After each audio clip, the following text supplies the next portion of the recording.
Good evening. Can you hear me? Yes. Okay. No? Okay.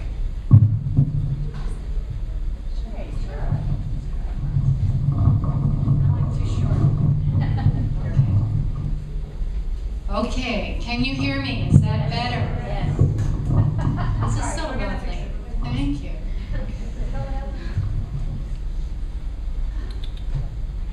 So this evening I'm going to perform a piece for you that's called Witches. It was written 35 years ago in Hawaii and performed by a group called the Common Women's Theater.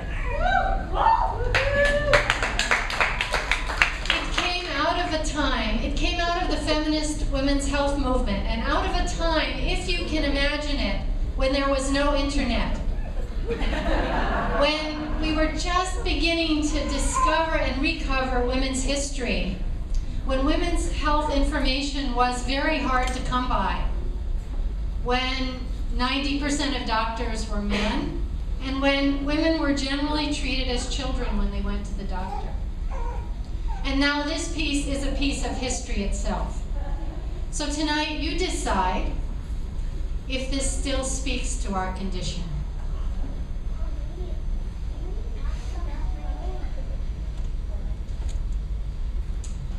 I am a witch. Are you surprised? Because I have no pointed hat, no long black dress, no green-eyed cat. Because my face is not ugly, nor my body bent. Yet I am a witch and a healer.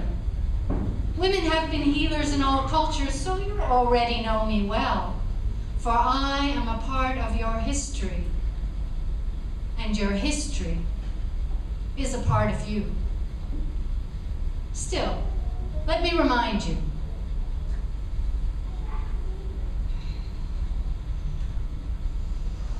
I was a peasant woman in medieval Europe, and a healer for the poor. There were those who could not afford the magic of doctors, and the church cried only that they had sinned.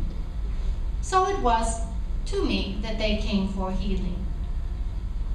And my magic, knowledge of herbs from my mother, the wisdom of human ways from my grandmother, combined with all that I could see and sense, and that was my magic.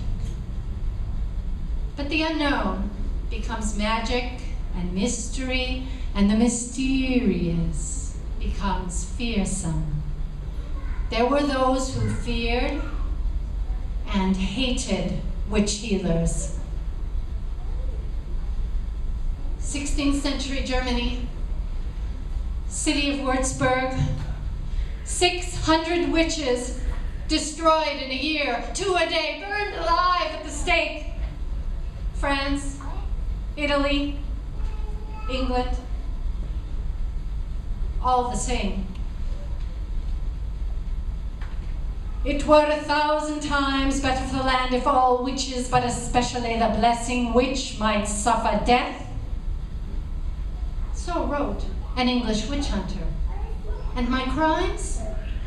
Let me read to you from the Malleus Maleficarum, the hammer of witches, the witch hunter's Bible. Now there are, it is said, 7 methods by which they infect with witchcraft the venereal act and the conception of the womb. First, by inclining the minds of men to inordinate passion.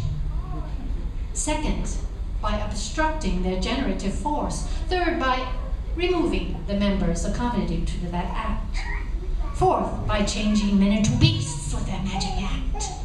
Fifth, by obstructing the generative force in women. Sixth, by procuring abortion. And seventh, by offering children to the devil. And how many of you have not been accused of such crimes? Oh, they will not call you an organ-removing witch. They will simply call you a castrated bitch. Listen, I represent all that men have feared in women, and women feared in themselves. I represent the power that women can possess. Look at me. You are descendants of me. Remember me next Halloween when you dress your daughter in her pointed black hat and long black dress. Tell her about me.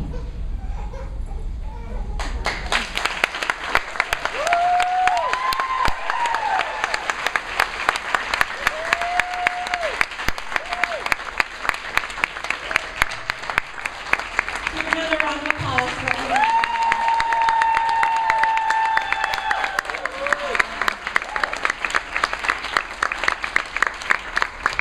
And so let's take a moment to tell each other about these powerful women in our history.